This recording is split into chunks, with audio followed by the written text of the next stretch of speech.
इसे हम देख नहीं सकते, सुन नहीं सकते, पर फिर भी हम हर दिन और हर पल इसे महसूस करते हैं। तो क्या है ये? क्या ये स्पेस से किसी तरह संबंधित है?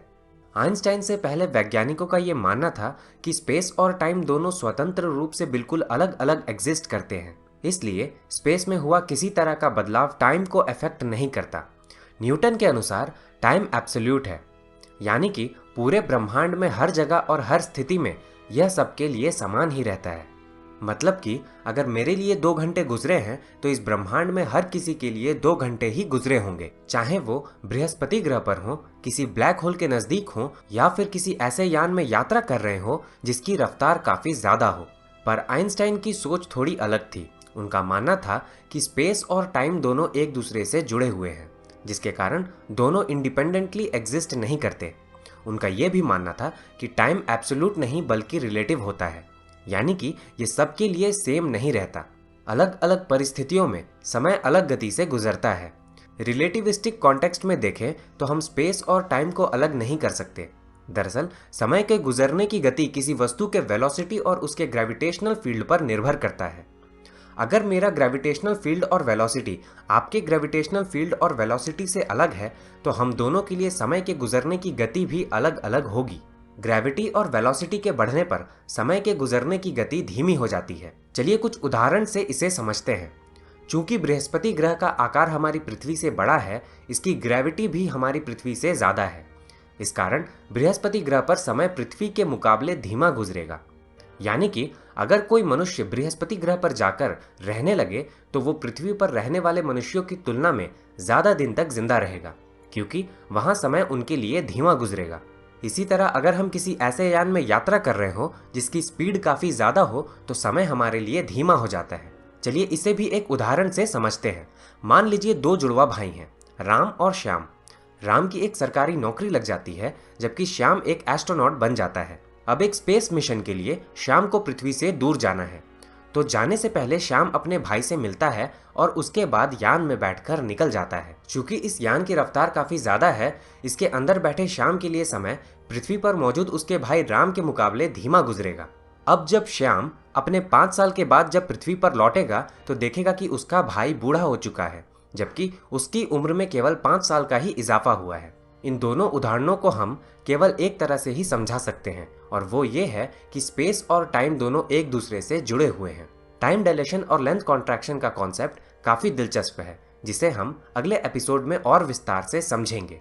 आइंस्टाइन के अनुसार हर इनर्शियल फ्रेम ऑफ रेफरेंस के लिए लाइट की स्पीड फिक्स्ड होती है। जैसे जैसे हम लाइट की स्पीड के नजदीक पहुंचते हैं, समय हमारे लिए धीमा होता जाता है। अगर हमारी स्पीड लाइट के स्पीड के बराबर हो जाए तो समय हमारे लिए बिल्कुल रुक जाएगा। स्पेस और टाइम में होने वाले इवेंट्स को समझाने के लिए एक मैथमेटिकल मॉडल बनाया गया, जिसे हम स्पेस टाइम कॉन्टिनम कहते हैं। आज के इस एपिसोड में हम जानेंगे स्पेस टाइम के बारे में। तो चलिए शुरू करते हैं आज का ये एपिसोड।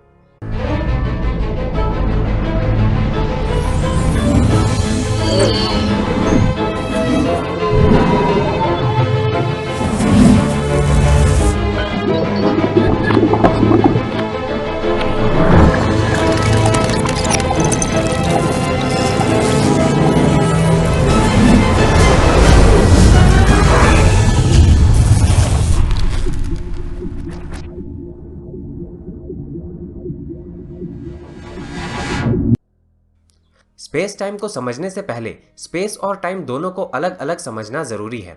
अगर बात करें स्पेस की, तो हमारे चारों तरफ जो भी है सब स्पेस का ही हिस्सा है। स्पेस में किसी ऑब्जेक्ट की पोजीशन को दर्शाने के लिए हम 3D ग्राफ का इस्तेमाल करते हैं, जिसमें एक्स, वाई और जेड एक्सिस होते हैं, जो लंबाई, चौड़ाई और ऊंचाई या गहराई को डिनोट करते हैं। यानी कि ये हमारे 3 डायमेंशन हो गए। अब अगर टाइम की बात करें तो हमारे लिए इसे डिफाइन करना मुश्किल होगा, पर हम ये जानते हैं कि ये हर पल हमेशा आगे बढ़ता ही रहता है। इसे हम चौथा डायमेंशन मानते हैं। अब अगर स्पेस और टाइम दोनों को मिला दिया जाए तो बनेगा 4 डायमेंशनल स्पेस टाइम। आइंस्टाइन ने कहा कि स्पेस और टाइम दोनों एक साथ स्पेस टाइम के रूप में जुड़े हुए हैं और दोनों एक दूसरे के बिना एग्जिस्ट नहीं करते। पर क्या ये वाकई में सच है? आइए इसे वेरीफाई करते हैं इस उदाहरण के जरिए। मान लीजिए किसी सोशल मीडिया साइट पर एक लड़की से आपकी दोस्ती हो जाती है, जिसे आपने पहले कभी नहीं देखा, पर दिनों तक चैट करने के बाद आप दोनों एक दूसरे से मिलने के लिए सहमत हो जाते हैं। उससे मिलने के लिए आपको उसे स्पेस और टाइम दोनों बताना होगा, जैसे कि ताज होटल बुधवार 4 बजे शाम को। अगर इन दोनों में से कोई एक ही चीज़ आप उसे बताएं तो उसके लिए आपको ढूंढना लगभग नामुमकिन होगा। जैसे कि अगर आप उसे कहें कि ताज होटल में मिलते हैं, यहाँ उसके पास ये जानकारी नहीं है कि ताज होटल में किस दिन और कब मिलना है। उसी तरह अगर आप उसे ये कहें कि बुधवार को शाम 4 बजे मिलते हैं, तो उसे ये नहीं पता होगा कि कहाँ मिलना है। यानी कि बिना स्पेस और टाइम को कंबाइन किए किसी इवेंट को समझना नामुमकिन है। जैसा कि मैंने पहले ही बताया, स्पेस टाइम 4 डायमेंशनल होता है। चूंकि 4 डायमेंशन को विजुअलाइज करना हमारे लिए मुमकिन नहीं है, हम स्पेस टाइम को 2 डायमेंशनल ग्राफ के जरिए ही दर्शाते हैं, जिसमें एक्स एक्सिस स्पेस को दर्शाता है जबकि वाई एक्सिस टाइम को। चूंकि स्पेस और टाइम एक दूसरे से जुड़े हुए होते हैं, कोई भी वस्तु जब स्पेस में मूव करती है तो वो समय में भी आगे बढ़ रही होती है। आगे बढ़ने से पहले आइए स्पेस टाइम ग्राफ के बेसिक्स पर थोड़ा नजर डालते हैं। मान लीजिए कोई ट्रेन दिल्ली से मुंबई की ओर जा रही है। अगर इसके मूवमेंट को केवल स्पेस के रूप में दर्शाएं तो ग्राफ कुछ ऐसा बनेगा। अब अगर इसके मूवमेंट को केवल टाइम के रूप में दर्शाएं तो ग्राफ कुछ ऐसा बनेगा। पर ये दोनों पूरी जानकारी नहीं दे रहे, इसलिए जब स्पेस टाइम ग्राफ बनाएं तो ये कुछ ऐसा बनेगा। भौतिकी शास्त्री इस दुनिया को उस तरीके से नहीं देखते जैसा हम आम इंसान इसे देखते हैं। हमारे लिए ये दुनिया एक मूवी की तरह है जो लगातार चलती रहती है, पर भौतिकी शास्त्री इसे फ्रेम बाय फ्रेम देखते हैं। चलिए जानते हैं कैसे। जब हम किसी तालाब में पत्थर फेंकते हैं तो हमें पानी में रिपल्स बनते हुए नजर आते हैं।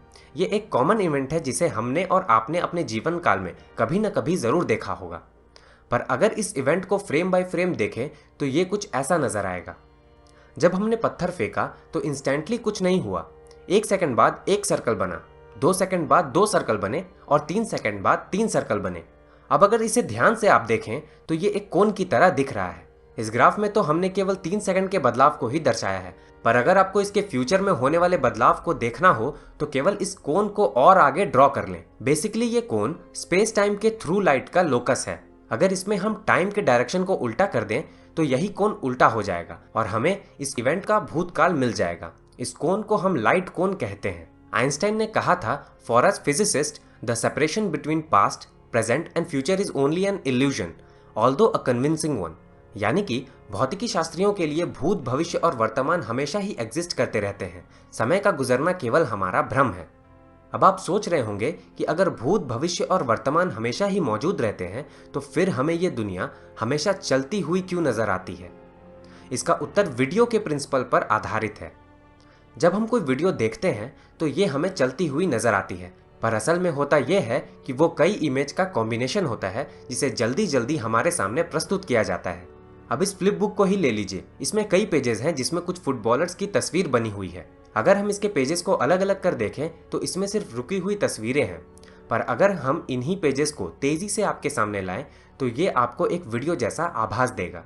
आपको लगेगा जैसे कि आप एक फुटबॉल मैच का वीडियो देख रहे हैं। इस समय भी पेजेस अपनी जगह पर बिल्कुल उसी अवस्था में मौजूद हैं, पर अब आपके देखने का नजरिया बदल गया है। भौतिकी शास्त्रियों के लिए ये दुनिया बिल्कुल ऐसी ही है। आशा करता हूँ कि अब तक आप स्पेस टाइम को समझ चुके होंगे। अब सवाल उठता है कि स्पेस टाइम ग्राफ या डायग्राम बनाने का फायदा क्या है? दरअसल इसका फायदा यह है कि हम किसी इवेंट का छोटा ग्राफ बनाकर उसके फ्यूचर के बारे में भी बता सकते हैं और उसके पास्ट के बारे में भी। इसका सबसे अच्छा उदाहरण बिग बैंग है। आज के ब्रह्मांड के स्वरूप को स्पेस टाइम डायग्राम बनाकर हम इसे आसानी से बता सकते हैं कि ये भूतकाल में कैसा रहा होगा, फिर भविष्य में ये कैसा होगा। उसी तरह हम किसी भी ग्रह के वर्तमान के स्पेस टाइम डायग्राम के आधार पर यह आसानी से बता सकते हैं कि 10 साल पहले वो ग्रह इस समय कहाँ रहा होगा, या फिर आज से 10 साल बाद वो इस समय कहाँ रहेगा। तो है ना ये स्पेस टाइम डायग्राम दिलचस्प? स्पेस टाइम के कॉन्सेप्ट के कारण ही आज हम गुरुत्वाकर्षण बल को बेहतर तरीके से समझ पाए हैं। आपने सुना होगा कि ब्लैक होल के नजदीक मौजूद यान में बैठे लोगों के लिए समय धीमा हो जाता है, पर क्या कभी आपने ये सोचा है कि ये कैसे होता है? दरअसल इसे स्पेस टाइम के कॉन्सेप्ट से आसानी से समझा जा सकता है। अगर आप इस सवाल का उत्तर जानते हैं तो कमेंट के जरिए मुझे बताइए, और अगर आप ये चाहते हैं कि मैं इसे एक्सप्लेन करूं तो भी आप कमेंट के जरिए मुझे बताइए।